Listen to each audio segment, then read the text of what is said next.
আসসালামু আলাইকুম। একটা জিনিস আপনাদের সাথে শেয়ার করার জন্য ভিডিওটা করা। আজকে ভাবতেছিলাম মাছের মাথা দিয়ে মুড়িঘণ্ট রান্না করব। তো মাছের মাথা ছোট ছোট করে যখন পিস করে কেটে নিছি, তো তখন একটা জিনিস আমার চোখে পড়লো। দেখুন, মাছের মাথার ভিতরে এই জিনিসটা কি? এই দেখুন, মানুষের দাঁতের মতো। কি আশ্চর্য ব্যাপার! দেখেন, মাছের মাথার ভিতরে এগুলো কি? কার কার মাছের মাথা কাটার সময় এইগুলো চোখে পড়ে?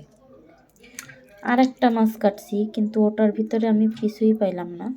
কিন্তু এই মাছটার ভিতরে দেখেন, মানুষের দাঁতের মতো দেখা যাচ্ছে। অনেকে আমরা না দেখে এগুলো রান্না করি। তো দেখেন তো, এগুলো দেখে কি রান্না করা সম্ভব? কি অবস্থা! আপনারাও মাছ কাটার সময় এগুলা খেয়াল করবেন।